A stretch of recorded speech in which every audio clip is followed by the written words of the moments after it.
Hey, YouTube. I am back at you again today with a requested video. I got a request or a question.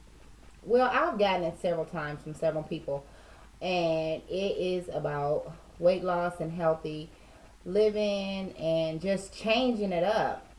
Um, so I wanted to respond. Let me just say, when I started my journey, I was 311 pounds. That's right, 311 pounds, and I'm not ashamed to say it. Um, I have since lost 25 pounds. I am at 286 pounds today, and I'm still working, and I'm still trying, and I'm still moving, and it's still a struggle. Believe that it's still a struggle. Um, but the question is, are you ready? Are you really ready? Because in order to do this thing, in order to change your life, in order to make any major change in your life, you have to be ready. You can't be, I'm not sure. You can't have a spirit of fear. You have to believe that this is the best choice that you're making for yourself, for your health, for your children, for your spouse, for your mother, for your father, for yourself. You know, you have to know that you're going to win in the end. You have to go into this with a positive mind, a positive mindset, knowing that without a shadow of a doubt, you're going to win. Um, I wrote down a list of things here that I feel, excuse me, that you need to be successful. And I'm going to go through those things. I already have a video telling y'all what types of things that I eat, what types of snacks that I like, what things help me, you know, as far as food and everything. But now I want to give you the mental aspect of it. I want to give you what it takes inside, or what it took for me inside to make this decision, to make this change. Um, the first thing you need is honesty.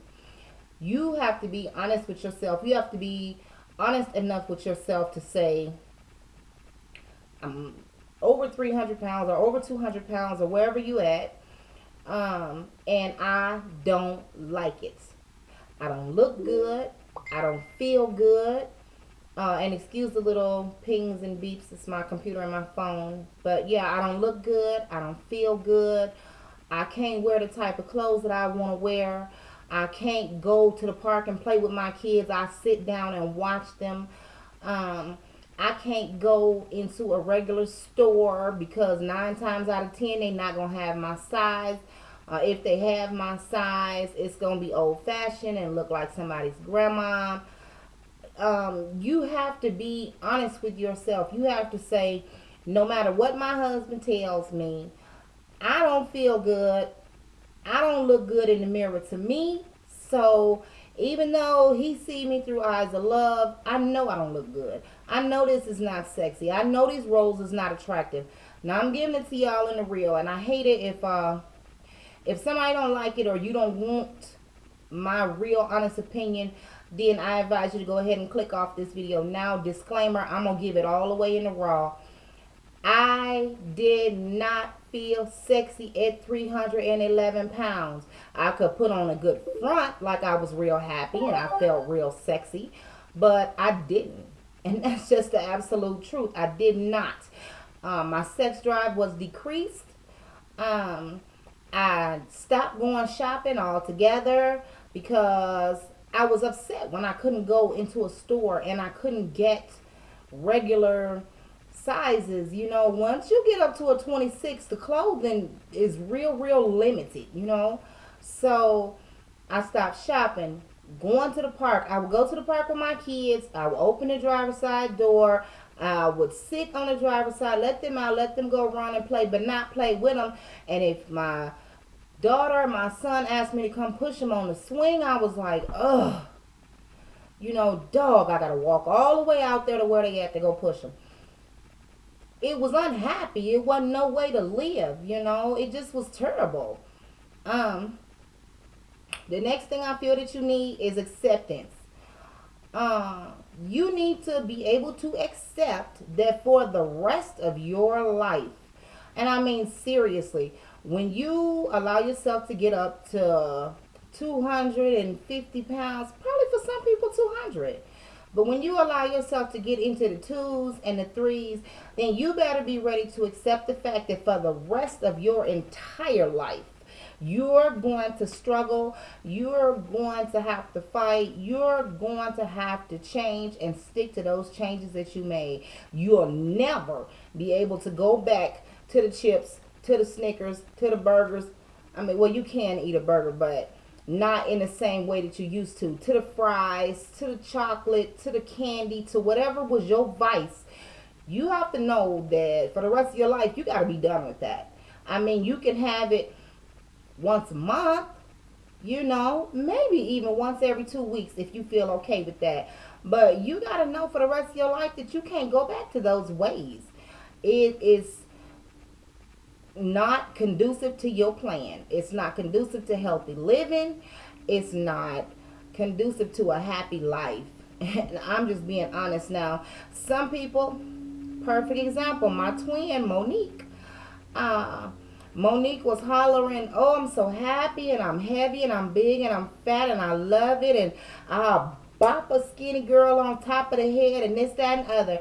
But guess what? When it all came down to it, for Monique's health, Monique lost the weight, okay? She lost the weight. And you got to do the same thing, but you got to be prepared. She was tired. She was fed up. She was unhealthy. She had her babies. And she was like, you know what I'm saying? And I'm on the same page. I'm not on that. You must have a reason. That would be number 3. You must have a reason. If you want to lose the weight, I'm turning my phone off, y'all. Okay. If you want to lose the weight, you need to have a reason. Something that's going to keep you going. My reason for wanting to lose the weight is I do not want to take lisinopril and hydrochlorothiazide for the rest of my life. Okay? I can't remember to take them now. I definitely don't want to be on blood pressure medicine forever. I don't want to have to take that hydrochlorothiazide because my ankles is swollen and my body is retaining fluid and I'm unhealthy. I don't want to have to take Crestor for the rest of my life because my good cholesterol is so low, My children, I want to be here a long time with my kids. My grandmother used to say, I want to see my kids, kids, kids. And fortunately, she lived to do that. She lived to see my oldest child. So I want to live to see my children's children. You heard me. I want to live to see the great grands and the great great grands too. Okay. Now, not saying that losing weight is gonna give me, a forever lifespan, but good health does contribute to longevity. So I definitely want to be here for that. I want to be the sexiest, most good looking diva that I can be for my husband. I want to be looking good to him. When he look at me, I want him to be like, hey, yeah. I'm just being honest. I want that look. I know how my husband looked at me when he first met me, and it was like, and I want that look back. Not to say that I don't have it now, because my husband is just, yeah. But you know what I'm saying, divas.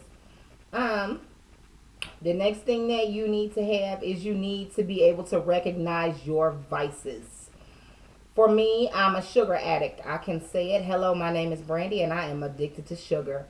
I love all things sugary, anything that turns into sugar in the body. I like bread. I like macaroni and cheese. I like spaghetti. I like rice. I like mashed potatoes, but we know that when those break down inside the body, they all become sugar. I love chocolate. I like not too much. I'm not gonna say real candy, but chocolate. Give me a Reese's. Give me some M&Ms. Give me Them little Reese pieces in the bag. Give me some chocolate chip cookies and all of that.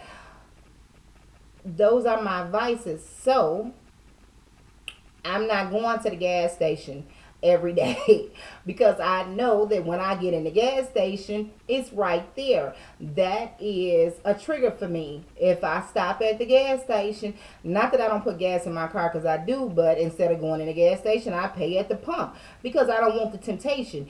You have to know where are your vices, what are your vices, and you have to make steps to avoid those vices. um the next thing is you want to be informed. You want to research what is clean eating. You want to research what is a healthy diet. Being quite honest, we were not raised to eat healthy. We wasn't, we was raised um to eat the greasiest, fattest, richest, most delicious foods out there. We really were. That was what we was raised to eat, and that was a. It was wrong. It was wrong. Um, you got to learn how to eat healthy. Okay, divas. I see that I'm at almost 12 minutes, so I'm gonna stop right here, and I am going to make a part 2 to this video. So stay tuned for part 2.